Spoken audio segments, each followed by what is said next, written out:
ಒಬ್ಬ ತಂದೆ ತನ್ನ ಮಗನನ್ನು ಶಿಲ್ಪಿ ಹತ್ರ ಕರೆದುಕೊಂಡು ಹೋದರು. ಶಿಲ್ಪಿ ಕಲ್ಲು ಕೆತ್ತನೆ ಮಾಡ್ತಾ ಇದ್ದ.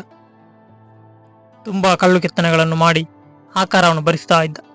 ಈ ಸಂದರ್ಭದಲ್ಲಿ ಮಗ ಒಂದು ಪ್ರಶ್ನೆ ಕೇಳಿದ, ಅಪ್ಪ ಅದು ಯಾರು ಅಂತ.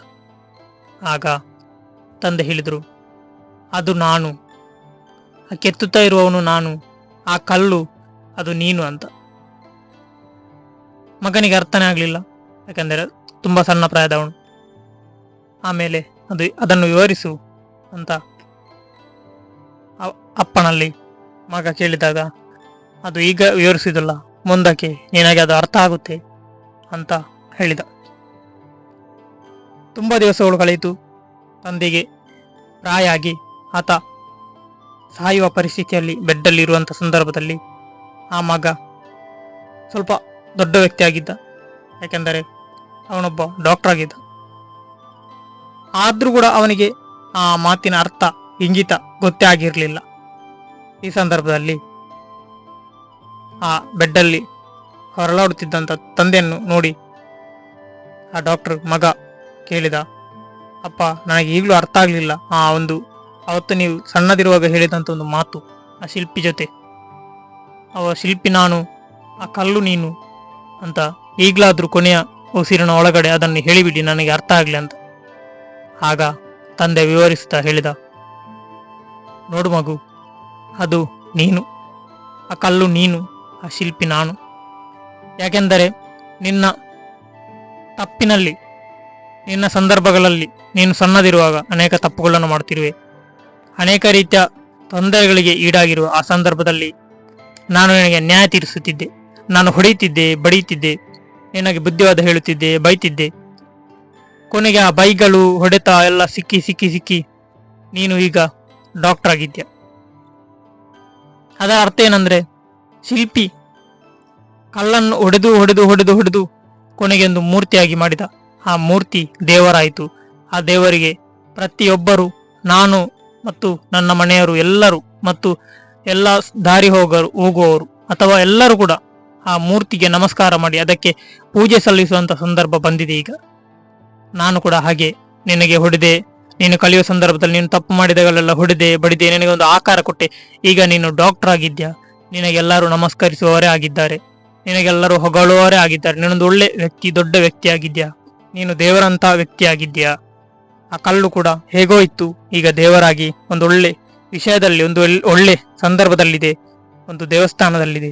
ಅದಕ್ಕೆಲ್ಲರೂ ನಮಸ್ಕರಿಸುವವರು ಮತ್ತು ಅದನ್ನು ಪೂಜಿಸುವವರೇ ಆಗಿದ್ದಾರೆ. ಈಗ ಅದಕ್ಕೆ ಆಕಾರ ಇದೆ ಅಂತ. ನೋಡಿ ಸ್ನೇಹಿತರೆ, ನಮ್ಮ ತಂದೆ ತಾಯಿಗಳನ್ನು ನಾವು ಗೌರವಿಸಬೇಕು. ತಂದೆ ತಾಯಿಗಳು ಸಣ್ಣ ಇರುವಾಗ ನಮಗೆ ಕೆತ್ತಿ ಕೆತ್ತಿ ನಮ್ಮನ್ನು ಸರಿದಾರಿಗೆ ತರ್ತಾರೆ. ನಮ್ಮನ್ನೊಂದು ದೊಡ್ಡದಾದ ಮೇಲೆ ನಾವೊಂದು ಮೂರ್ತಿಯಾಗಿ, ನಾವೊಂದು ಒಳ್ಳೆ ವ್ಯಕ್ತಿಯಾಗಿ ಬಾಳ್ಬೇಕಂದ್ರೆ ತಂದೆ ತಾಯಿಗಳು ಮುಖ್ಯ ಕಾರಣ. ಯಾಕೆಂದ್ರೆ ನಮ್ಮನ್ನು ಕೆತ್ತಿ ಕೆತ್ತಿ ಕೆತ್ತಿ ಕೆತ್ತಿ ಆ ಕಲ್ಲನ್ನು ಹೇಗೆ ಆಕಾರ ಮಾಡಿ ಒಂದು ದೇವರ ಸ್ವರೂಪವಾಗಿ ಆ ಶಿಲ್ಪಿ ಮಾಡ್ತಾನೋ, ಅದೇ ರೀತಿ ತಂದೆ ತಾಯಿಗಳು ಕೂಡ ನಮ್ಮನ್ನು ಕೆತ್ತಿ ಕೆತ್ತಿ ಕೆತ್ತಿ ಕೆತ್ತಿ ನಮಗೆ ಒಂದು ಆಕಾರ ಕೊಟ್ಟು ನಾವು ಇಷ್ಟು ದೊಡ್ಡ ಒಂದು ಗಣ್ಯ ವ್ಯಕ್ತಿಯಾಗಿ ಈಗ ಹೊರಹೊಮ್ಮಿದ್ದೇವೆ ಅಂದ್ರೆ ಅದಕ್ಕೆ ತಂದೆ ತಾಯಿಗಳು ಕಾರಣ. ಎಷ್ಟೋ ಜನರಿಗೆ ತಂದೆ ತಾಯಿಗಳೇ ಇಲ್ಲ, ಅನಾಥರಾಗಿ ಅಬಲೆಯರಾಗಿರ್ತಾರೆ, ಯಾರು ಇಲ್ಲದವರಾಗಿರ್ತಾರೆ. ಅವರಿಗೆ ಆಕಾರನೂ ಇಲ್ಲ, ಏನೂ ಇಲ್ಲ. ಅವರಿಗೆ ಏನಾದರೂ ಆಕಾರ ಬಂದ್ರೆ ಅದಕ್ಕೆ ಕಾರಣ ತಂದೆ ತಾಯಿಗಳಂತ ವ್ಯಕ್ತಿಗಳು. ನೋಡಿ ಸ್ನೇಹಿತರೆ, ನಮಗೆ ಏನು ಗೊತ್ತಿಲ್ಲ ಈ ಪ್ರಪಂಚದಲ್ಲಿ. ತಂದೆ ತಾಯಿಗಳು ನಮ್ಮನ್ನು ಅದು ಇದು ಅಂತ ಹೇಳಿಕೊಟ್ಟು ಬೆಳೆಸಿದ ಹೊರತು ನಮಗೆ ಏನು ಗೊತ್ತಾಗಲ್ಲ. ಯಾಕಂದರೆ ನಾವು ತಂದೆ ತಾಯಿಗಳು ಹೇಳಿಕೊಟ್ಟ ರೀತಿಯಲ್ಲಿ ನಾವು ಬಾಳ್ತಾ ಇದ್ದೇವೆ. ತಂದೆ ತಾಯಿಗಳು ಒಳ್ಳೆಯ ವ್ಯಕ್ತಿಗಳಾಗಿ ನಮ್ಮನ್ನು ಮಾಡಿದ್ದಾರೆ. ಅದಕ್ಕಾಗಿ ಕೃತಜ್ಞತೆ ಹೇಳಬೇಕು. ಯಾಕಂದರೆ ತಂದೆ ತಾಯಿಗಳು ಅವತ್ತು ಕಷ್ಟಪಟ್ಟು ನಮ್ಮನ್ನು ಸಾಕಿದ್ದಾರೆ. ಎಷ್ಟು ಕಷ್ಟ, ಅವರ ಎಲ್ಲ ಹೃದಯದೆಲ್ಲವನ್ನು ನಮಗೆ ಕೊಟ್ಟಿದ್ದಾರೆ. ಆದರೆ ಕೊನೆಗೆ ಅವರು ಸಾಯುವಾಗ ನಮಗೆ ಏನನ್ನು ಮಾಡ್ಲಿಕ್ಕೆ ಆಗಲಿಲ್ಲ. ಅವರಿದ್ದ ಬದ್ದ ದೇವರಲ್ಲೆಲ್ಲ ಪ್ರಾರ್ಥಿಸಿ ನಮ್ಮನ್ನು ಉಳಿಸಿದ್ದಾರೆ. ಆದರೆ ಅವರು ಸಾಯುವತ್ತಿಗೆ ನಮಗೆ ಅವರನ್ನು ಉಳಿಸಲಿಕ್ಕೆ ಸಾಧ್ಯನೇ ಆಗಲಿಲ್ಲ. ಯಾಕೆಂದರೆ ಅವರ ಉದ್ದೇಶ ದೇವರಲ್ಲಿ ಈಡೇರಿ ಆಗಿದೆ. ಯಾಕೆಂದರೆ ನಮ್ಮನ್ನು ಅವರೊಂದು ಉದ್ದೇಶವನ್ನಾಗಿ ಮಾಡಿದ್ದಾರೆ, ನಮ್ಮನ್ನೊಂದು ದೇವರಾಗಿ ಅವರು ಮಾಡಿದ್ದಾರೆ. ಆದ ಕಾರಣ ನಾವೀಗ ಈ ರೀತಿಯಲ್ಲಿ ಒಬ್ಬ ಗಣ್ಯ ವ್ಯಕ್ತಿಯಾಗಿ, ಒಂದು ಒಳ್ಳೆ ವ್ಯಕ್ತಿಯಾಗಿದ್ದೇವೆಂದರೆ ಅದಕ್ಕೆ ತಂದೆ ತಾಯಿಗಳು ಕಾರಣ. ಅದಕ್ಕೋಸ್ಕರ ತಂದೆ ತಾಯಿಗಳನ್ನು ಗೌರವಿಸಿ, ತಂದೆ ತಾಯಿಗಳಿಗೆ ಮರ್ಯಾದೆ ಕೊಡಿ, ತಂದೆ ತಾಯಿಗಳನ್ನು ಪ್ರೀತಿಸಿ. ಎಲ್ಲೋ ಹೋಗುವಂತ ಹುಡುಗಿ ಹುಡುಗನನ್ನು ಪ್ರೀತಿಸುವುದಕ್ಕಿಂತ ಮೊದಲು ಒಮ್ಮೆ ತಂದೆ ತಾಯಿಗಳನ್ನು ಆಲೋಚಿಸಿ, ಅವರನ್ನು ಪ್ರೀತಿಸಿ ಆದ್ಮೇಲೆ ಬೇರೆ ಏನು ಬೇಕಾದ್ರೂ ಮಾಡಬಹುದು. ಆದರೆ ಮೊದಲು ತಂದೆ ತಾಯಿಗಳನ್ನು ಪ್ರೀತಿಸುವ, ಗೌರವಿಸುವಂತ ಒಂದು ಕೆಲಸವನ್ನು ಮಾಡಿ.